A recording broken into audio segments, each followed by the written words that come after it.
Welcome to the ChangeMakers podcast, produced by City Current and powered by Higginbotham Insurance and Financial Services. This show shares personal stories and insight from those who are leading by example, fueling positive change and making a difference so we can learn and do the same. We cover life lessons, business advice, passion, and purpose. Now here's your host, Jeremy Park. Welcome to the ChangeMakers podcast, produced by City Current and powered by Higginbotham. I'm your host, Jeremy Park. On this episode, we're diving into domestic and intimate partner relationship violence. We're talking about the Cocoon and all the amazing work they're doing through programs like Champions of Change. And so that's why we're honored to have with us Kathy Mull, Executive Director of the Cocoon. How are you doing? I'm doing great. Thanks so much for having me.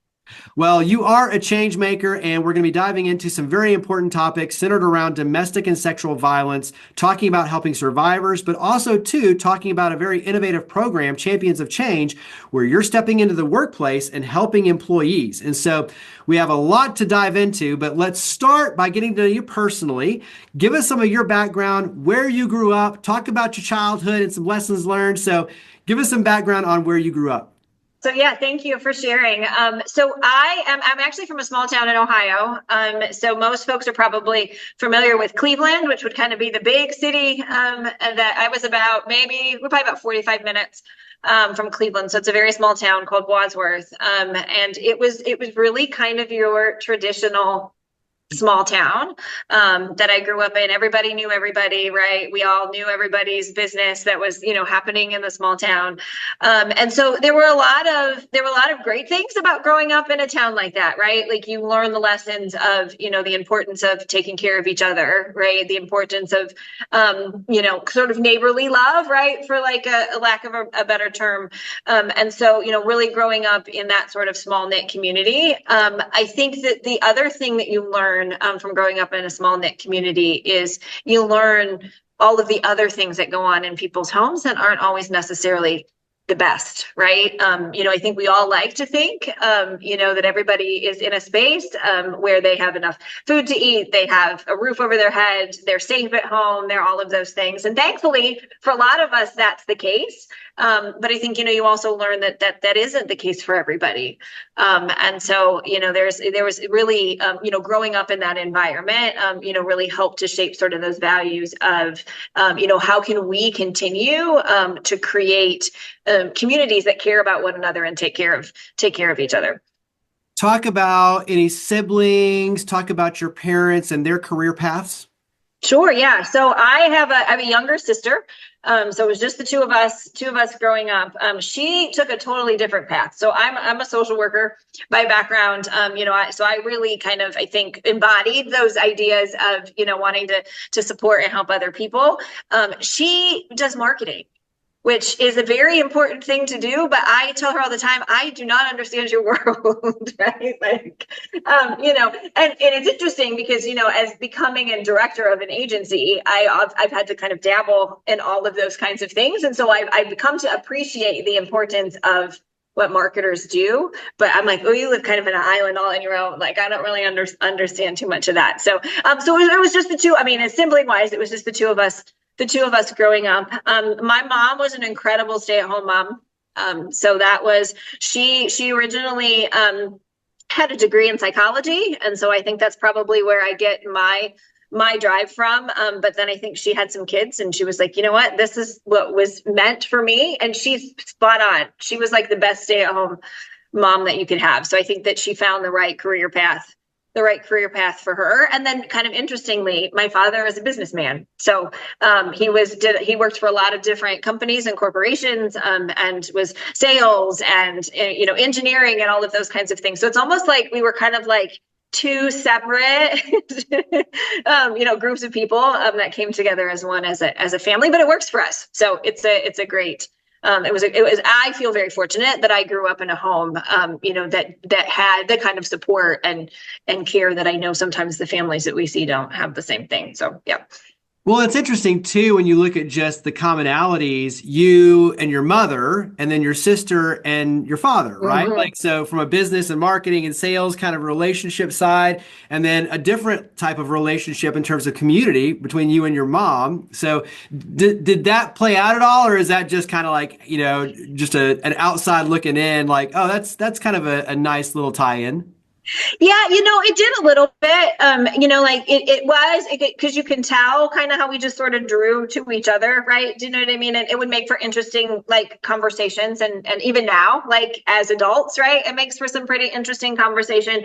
I will share, and it's interesting that you bring this up because I never like you always put the dots together, but when we think about sort of the tie into some of the things we're going to talk about later,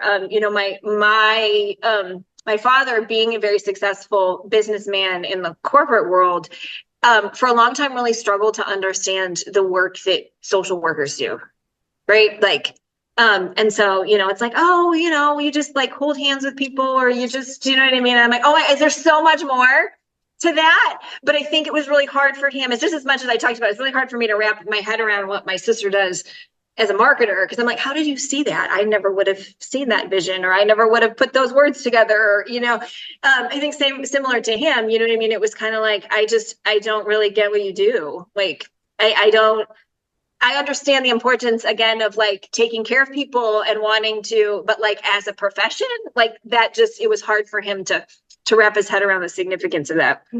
Well, it's interesting, and this is a larger conversation, but it's amazing when you talk about just the nonprofit world in and of itself.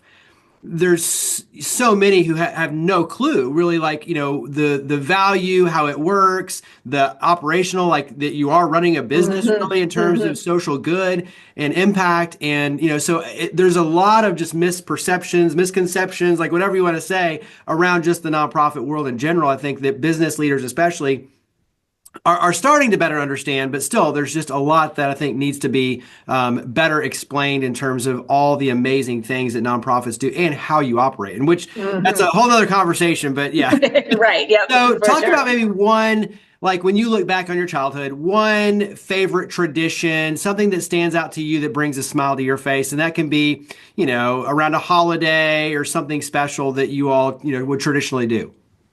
Sure. Yeah. I mean, I think there's several of them that I can think of. But I think, we were always really intentional about having one sort of planned family trip that was just the four of us. Right. And it was different.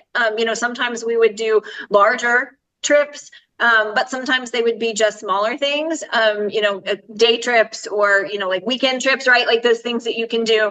And so, we always knew, and particularly those things would happen in the summertime, when we weren't in school and all of that kind of stuff. But, we always knew that there was going to be that opportunity to go explore some place that we hadn't been, learn something new, see something new. My parents were always really good about like taking us to different places.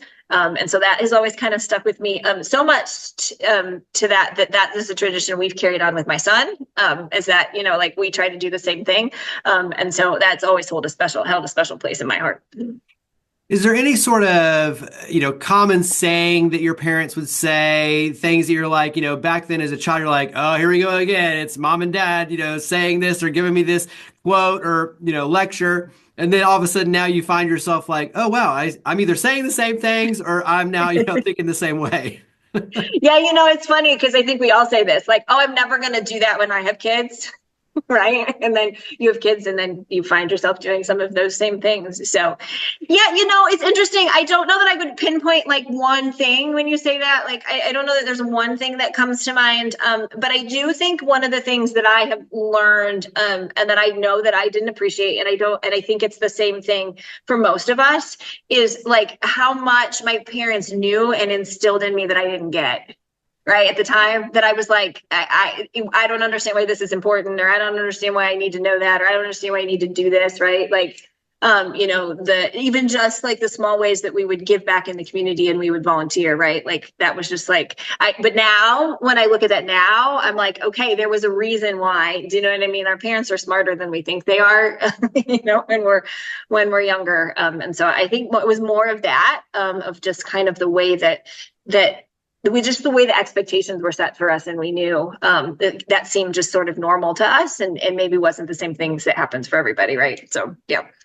Let's start steering our way to the cocoon. So you mentioned obviously the early influences, but where did the idea of going in professionally to social work start to appear? Was that something that was formed in like grade school? Was that something more like in college? Start talking about kind of that path forward.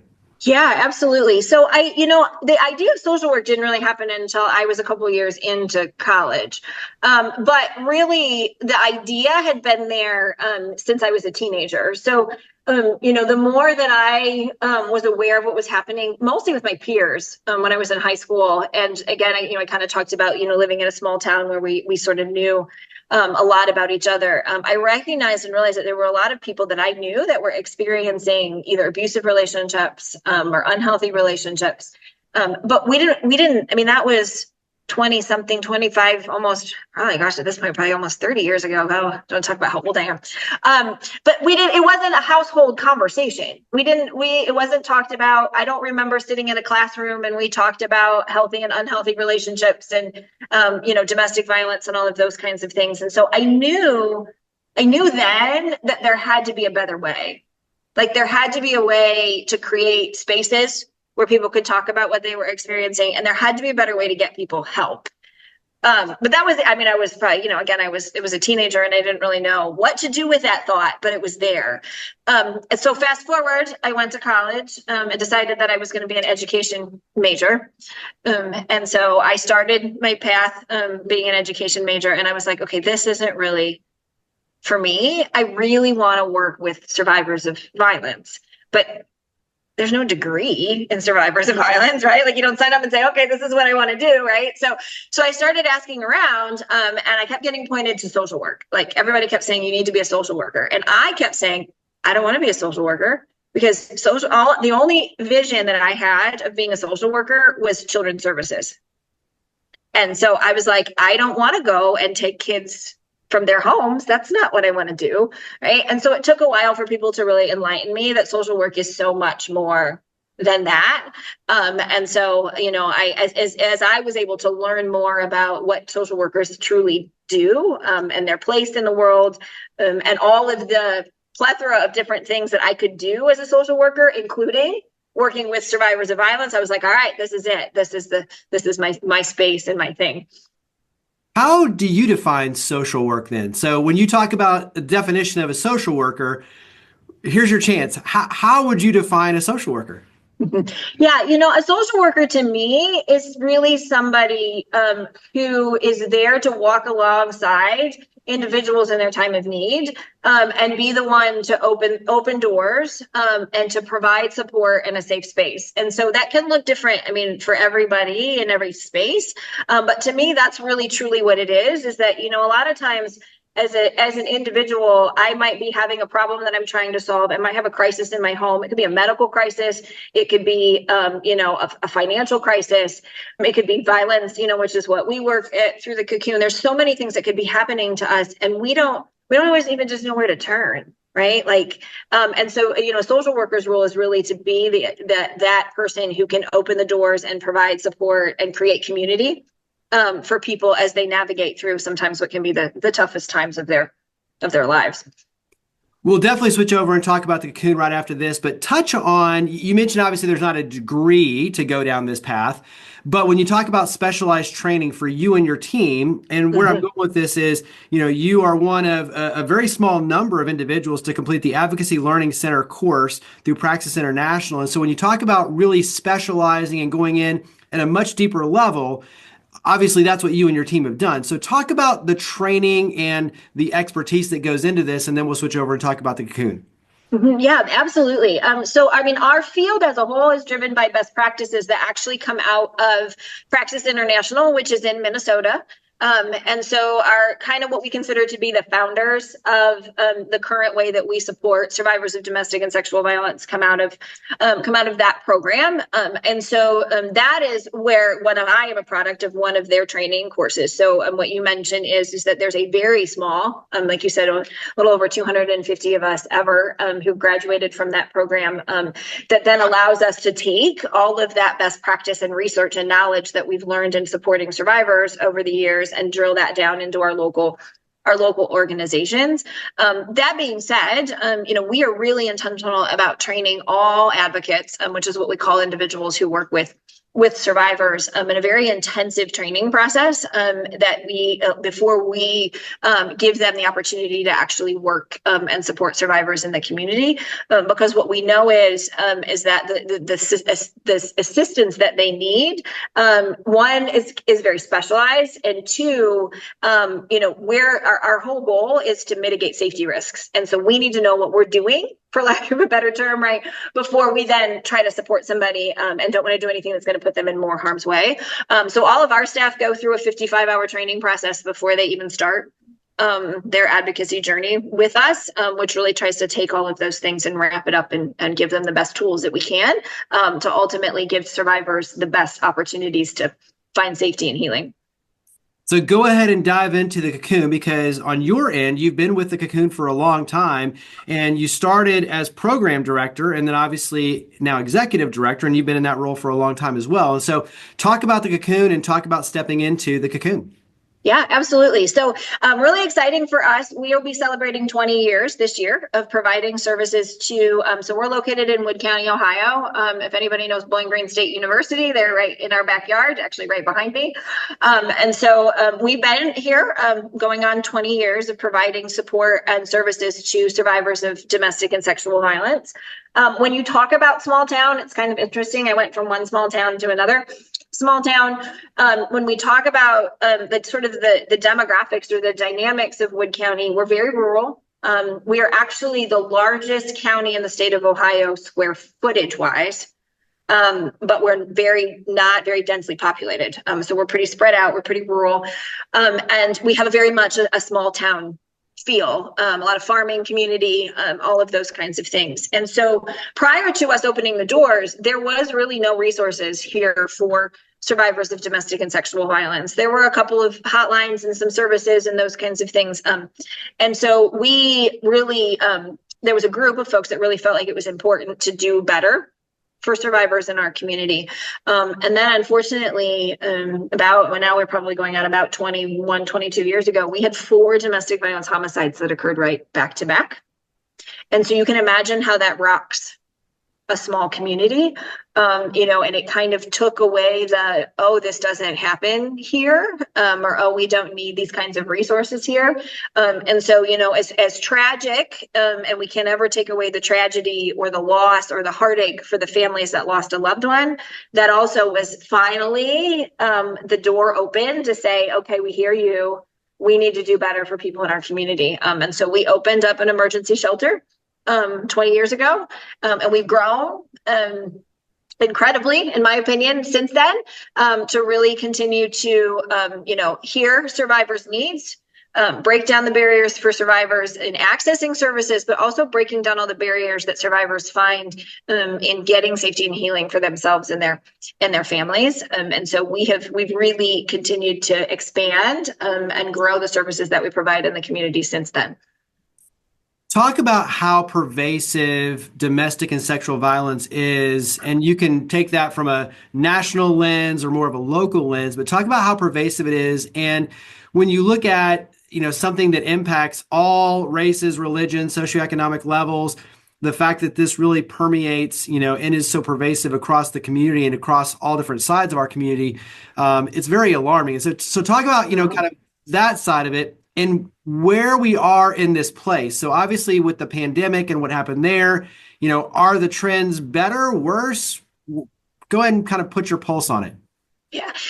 So, the short answer to your question is everybody knows a survivor domestic violence. And so, either we are aware of them, like if we took a moment and we stopped and we thought about who are the people that I know, the people that are closest to me, and even, going out a little farther than that, or we are not aware of somebody who's experiencing it, but there is somebody in our circles that is unfortunately either has or has previous or is currently experiencing domestic violence.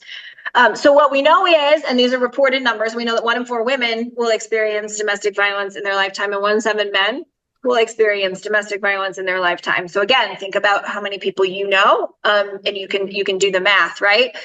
The unfortunate thing is that we also know that survivors gaining the courage to report and share what they're experiencing is really difficult. And so that 1 in 4 number is just people that have reported that they're experiencing it. So we know that the number is much larger than that.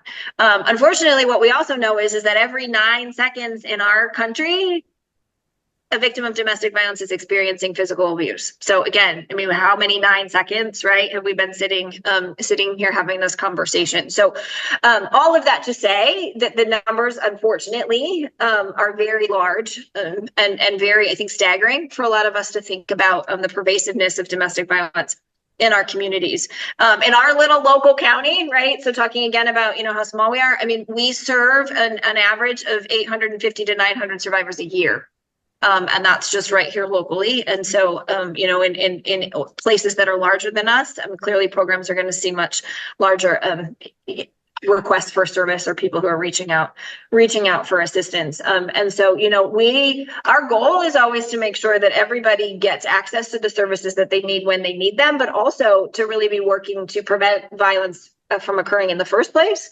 So that ultimately our goal is that, it's sort of this double-sided coin, right? Like we want to see our numbers in a way that reflects people needing help and getting access and hopefully finding safety. But also if our numbers are going down because the number of incidents of violence are going down, that's a win too, right? And so, trying to work through that. What we have seen to talk a little bit about what things have been like for us over the last several years. COVID really brought on an increased level of violence in our communities, and unfortunately that's not uncommon. I mean, anytime a country, a geographic area, group of people experiences some kind of major disaster, we see violence rates go up in general. What the pandemic did very specifically for survivors of domestic violence is that we all said, isolate, right? And not saying that wasn't the right thing to do. At the time, that was, the way we thought we could mitigate the spread of the COVID virus through our communities. But what we found is that then put survivors who are already isolated and marginalized and in dangerous situations in increased danger in a couple of ways. One, because they had less access to resources outside of their home. So if they were going out occasionally to go to the grocery store or to do other things, they might be able to access some of those supports, in a way that they couldn't when they were stuck in their homes. We also know abusers weren't going to work.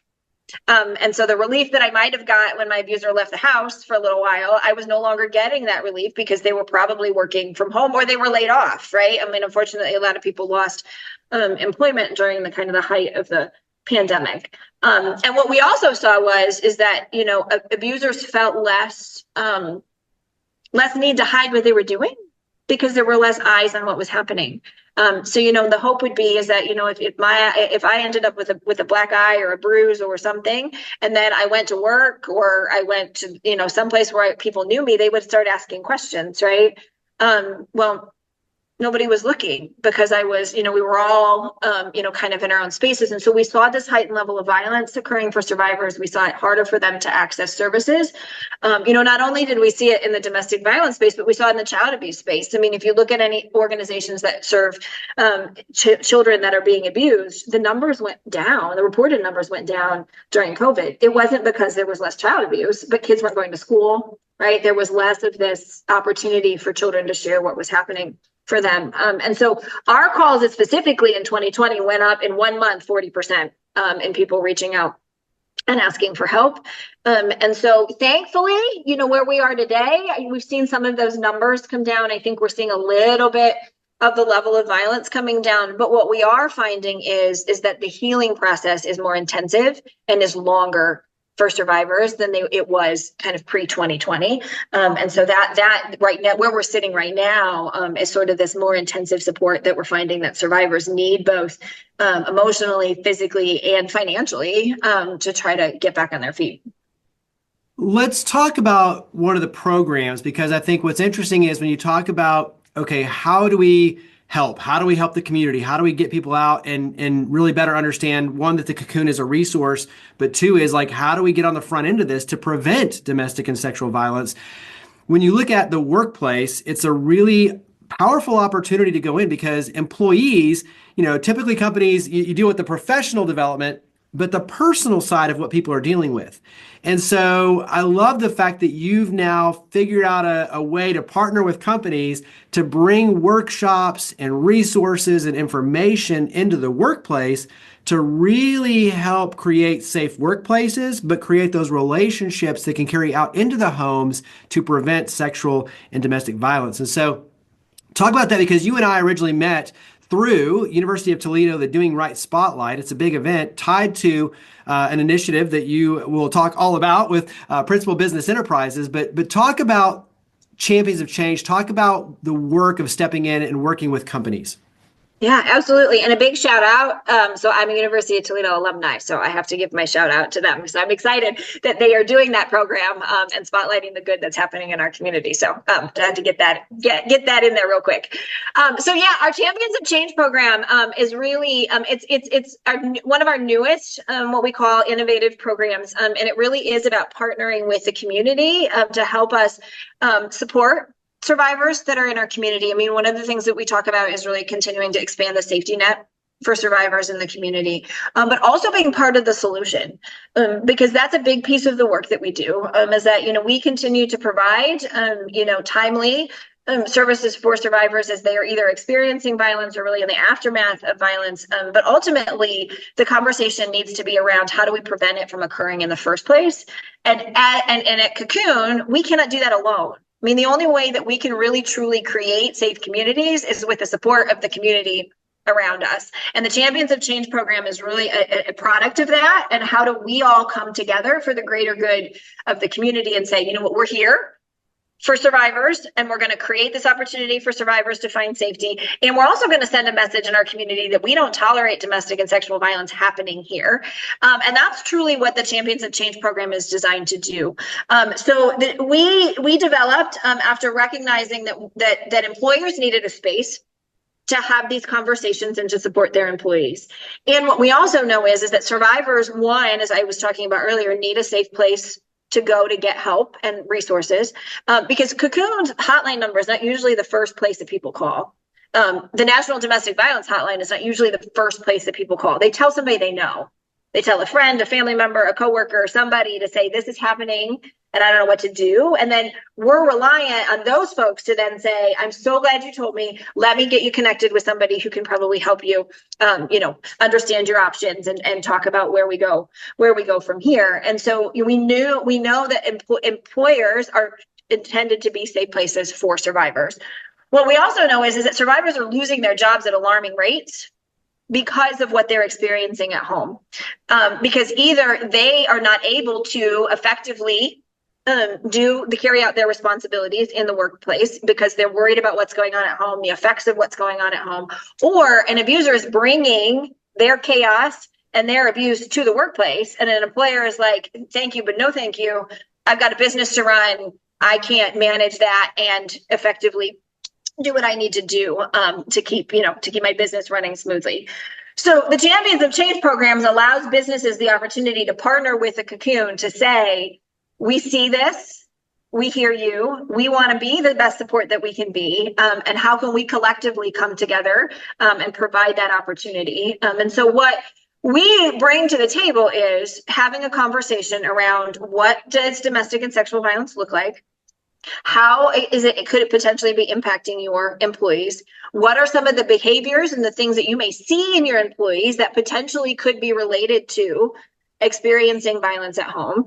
And then what is your opportunity to intervene? And it's on, and it really, to us, it's twofold. The opportunity to intervene if somebody discloses. And so say, I'm so glad you told me what's going on. I'm happy to help. Let me give you some resources to try to help you navigate, what's going on. Or I might, or recognizing that here's some red flags that I maybe want to go to this employee and say, I noticed that there's some things going on. And I'd just like to talk to you about, do you feel safe at home? Some of these things I've seen are alarming, and then hopefully creating an opportunity to have a conversation to best be able to support that employee. And so, ideally what we're hoping for is that survivors then have a safe place to get help, and Cocoon can come in and go down the journey of helping them get to safety, help them safety plan, help them mitigate risks that might be happening, but also giving the employer the tools to continue to support that employee that allows them to continue to be productive. So if the employee continues to be productive, the company continues to be able to be successful. And so how do we work together and hopefully make it, a process that is beneficial for both the employee, the employer, and then, us as the domestic violence agency coming in and providing support. Give us some of those red flags that we need to be looking for. Yeah, absolutely. And so, one of the things that, we can see from individuals is, have they really been like, a worker that really puts their heart and soul into what they're doing, right? They're hardworking. They're meeting their deadlines. They're doing all of the things that are expecting to them. And then all of a sudden we see this change, right? That we see that that's not what's happening. They're missing deadlines. They're not as engaged in a meeting, or they're not engaged in a conversation, and very well that could be because they're really worried about what's going on at home, right? An employee who continues to start to call off more frequently, that is typical of them, or more frequently than what is really kind of allowed in a company, right? Like what is happening that this employee continues to call off frequently, hearing from employees about, excuses for things that just don't seem to make sense. Like the little radar goes up to say, well, that doesn't really seem like it makes sense.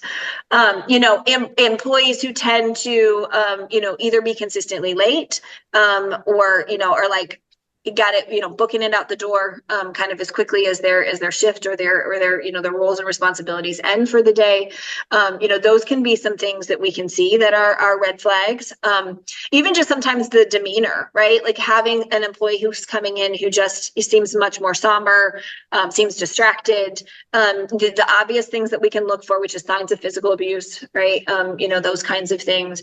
And so really, creating an opportunity to have those kinds of conversations. One of the things that we talk about with HR managers and leaders and organizations is if you have an employee who's consistently coming in late, instead of just quickly going to, you're supposed to be here at 8:00, and when you don't come in at 8:00, it disrupts business, right?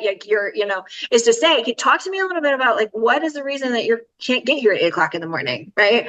Because it opens up the door to have the conversation. And if I have an abuser at home who knows I'm supposed to be at work at 8:00, that's a great time to pick a fight before I go out the door.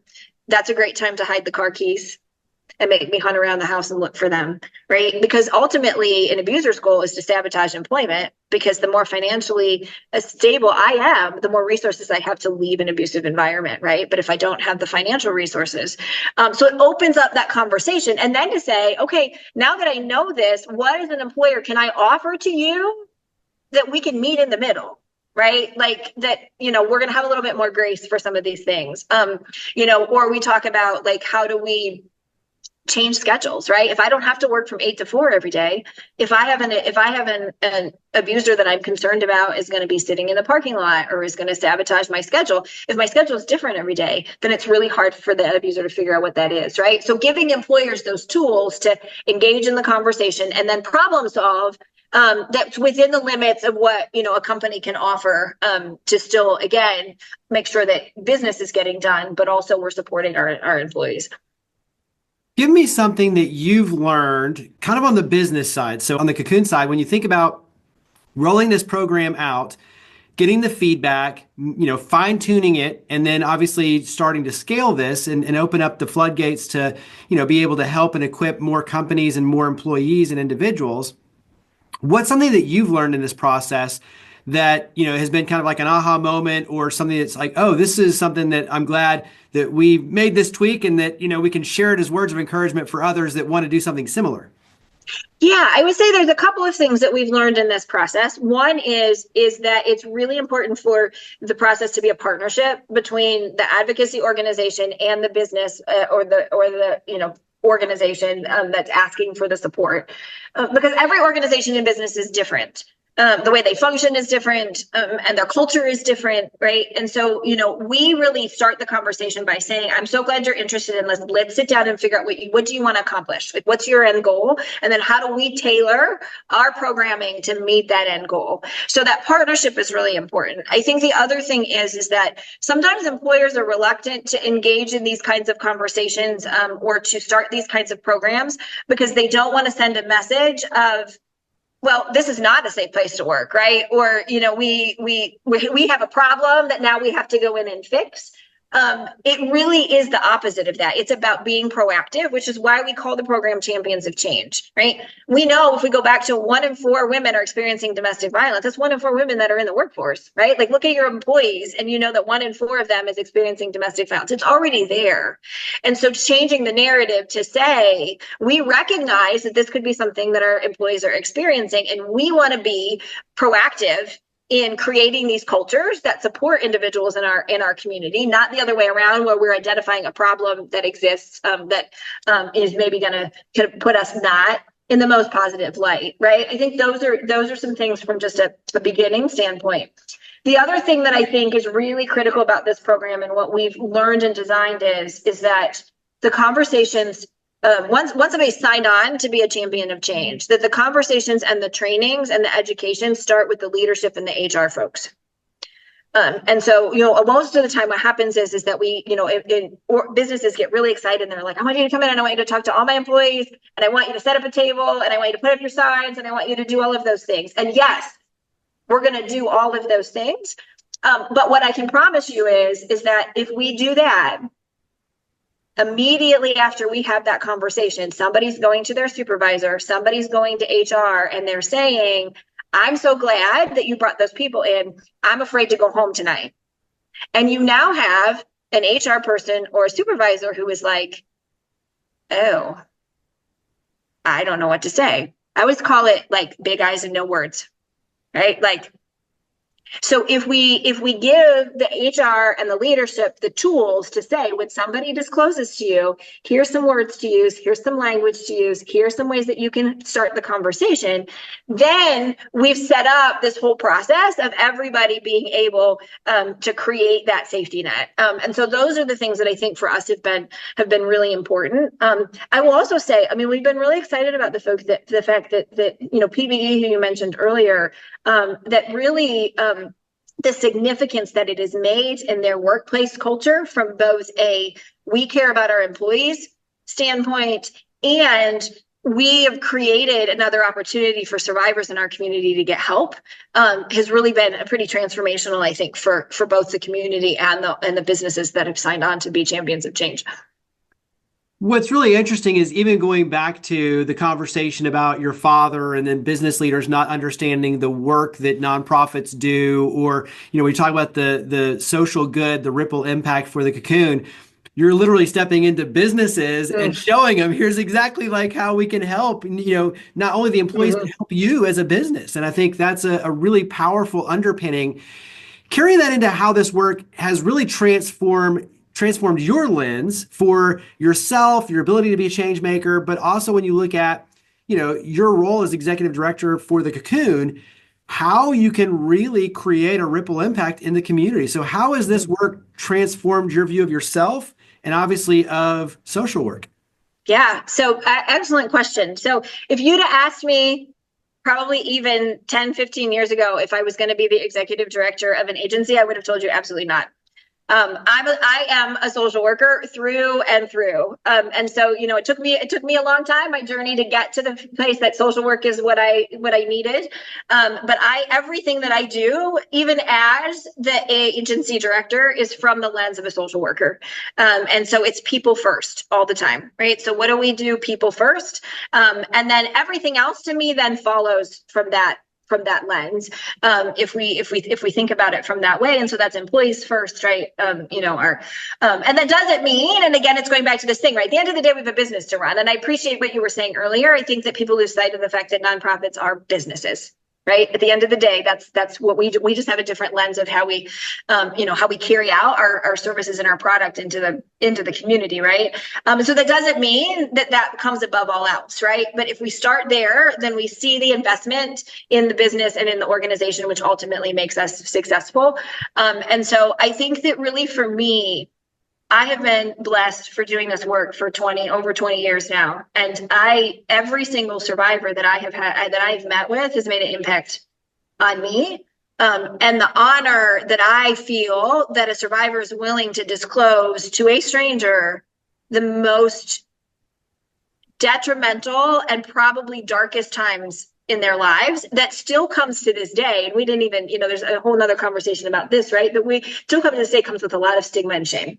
We as a country have not yet gotten to the place where we can say it's okay to talk about these things. We still pass judgment. There's still stigma about it. And so everything that I have had the honor and the privilege of learning and hearing from survivors, we then take that and put that back into the work that we do in the community. And I think that it has given me the opportunity to have a voice and a space at the table in our communities, in spaces that I never thought I would be, and that I never thought would be open to the conversation, to say, as we're talking about economics in our county, we have to be talking about gender-based violence. As we're talking about housing opportunities in our county, we have to be talking about gender-based violence, right? And so that, the opportunity, when you talk about being change makers, the only way that we are going to eradicate violence in our communities, in particular interpersonal violence in our communities, is by social change. And we only make social change by bringing everybody together at the table to have the conversations and be open to moving the needle a little bit at a time. And that's what, and that to me is what these programs do. And that to me is what I feel like I have learned and been able to bring to the table, is that, we're in this together, but our lens of what people are experiencing in our community is just as important as all these other lenses of how we, again, create strong, vibrant, safe communities for people in our neighborhoods, in our areas, right? So obviously, us opening these conversations and being more mindful of organizations like the Cocoon, supporting the Cocoon. Talk about some words of encouragement for us to help be a part of preventing, domestic and sexual violence, being a resource for survivors, being a safe place for the companies, to start taking those steps, just like Champions of Change, for all those around the nation. So share some words of encouragement, obviously for us supporting the Cocoon, but then in general, being change makers to help further this conversation and impact.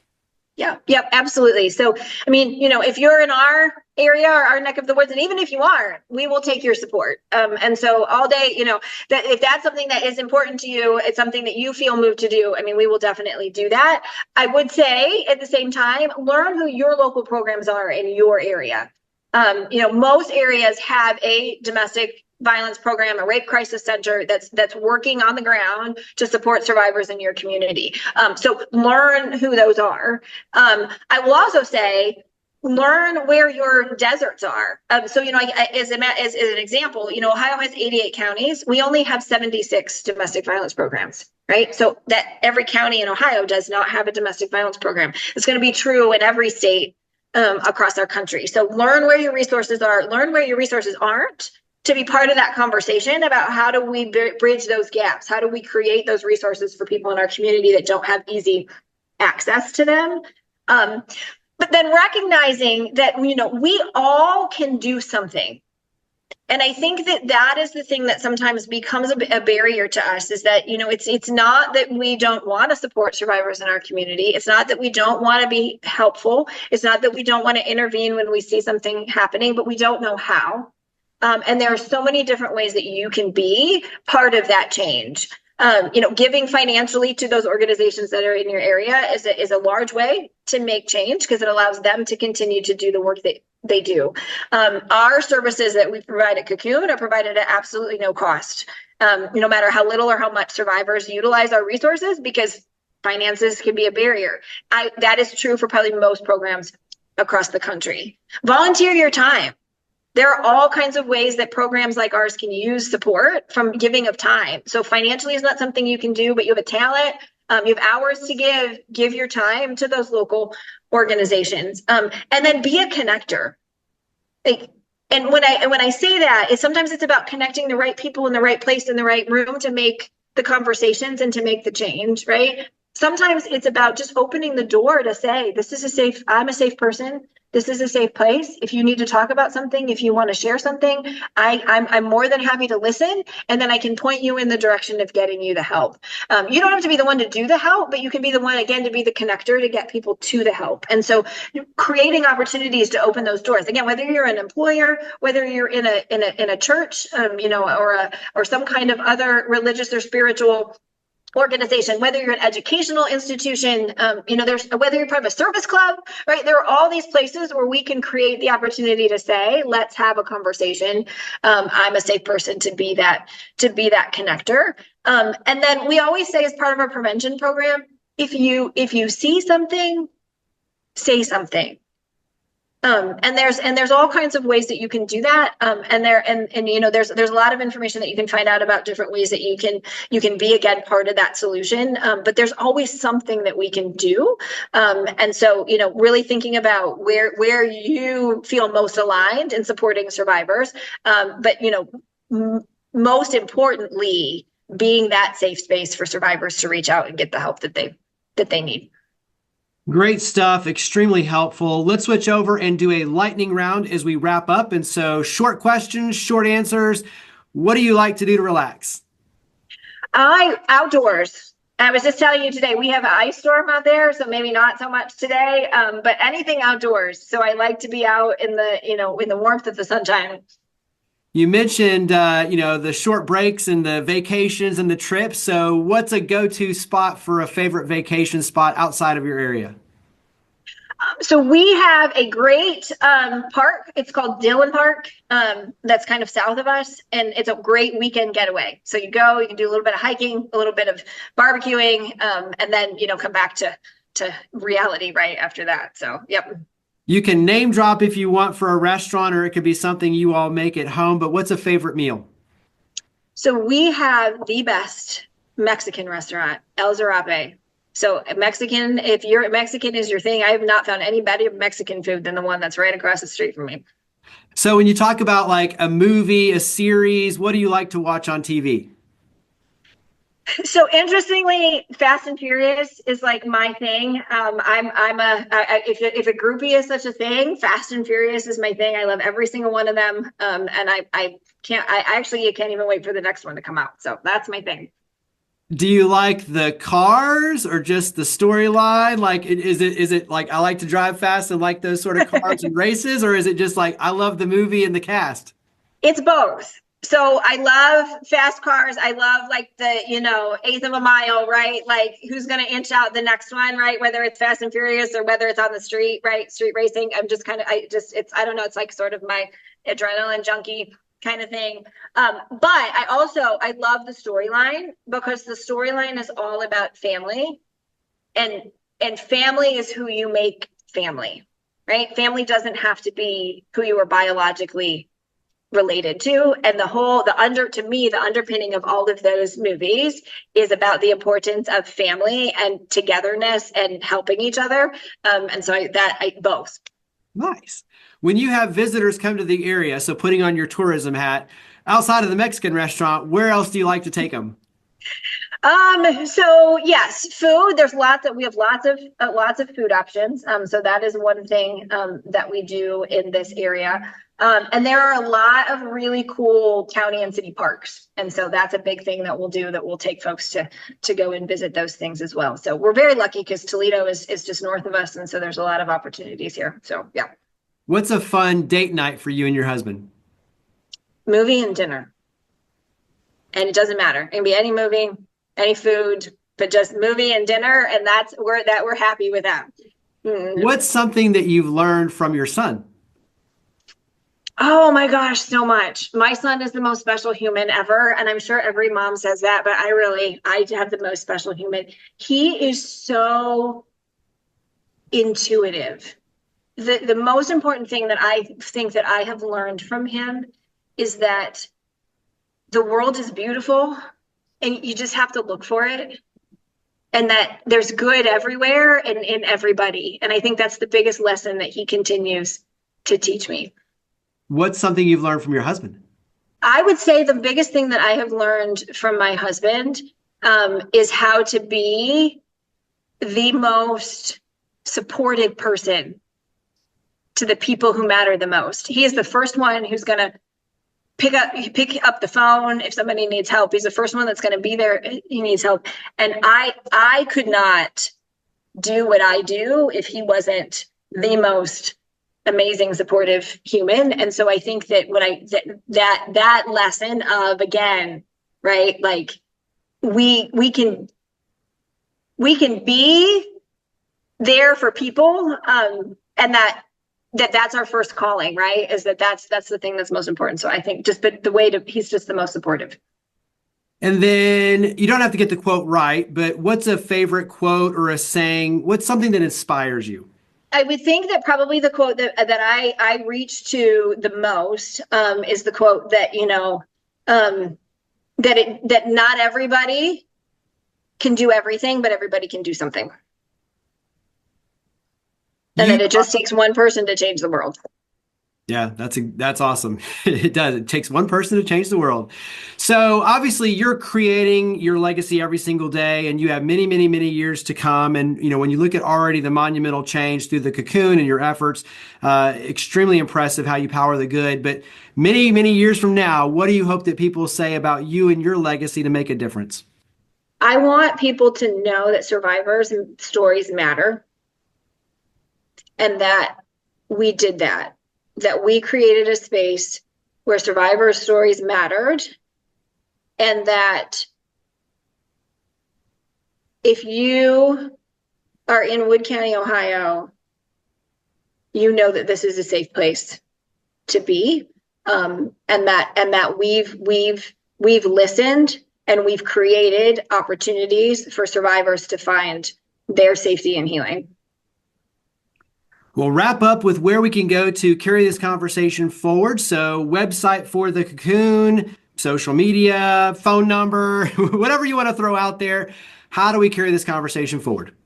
Yeah, so the best place to get all of our information is on our website, and that's just thecocoon.org. So super simple. We have information about our Champions of Change, all of the programs that we provide for survivors in the community, ways to support us is on our website. So that's your best opportunity to get information. If you have anybody that is interested in accessing services or learning more about how to get help, that would be our hotline number, and that's 419-373-1730, and then you select option 2, and that takes you to our 24/7 line. So that's the best way to connect to services. Well, Kathy Mull, Executive Director of The Cocoon, you are indeed a change maker. So thank you for all you and your amazing team do to power the good. Thank you for coming on the podcast. Thank you for having me. Higginbotham Insurance and Financial Services is proud to power the ChangeMakers podcast. We're a people-first company that protects what matters most, the families, businesses, and trailblazers that keep our community going. As one of the nation's top independent insurance firms, Higginbotham is a single-source solution for business insurance, employee benefits, HR services, and personal insurance that's customized for you. We're here to serve you, the people you care about, and your community. Call 866-377-1959 or visit higginbotham.com.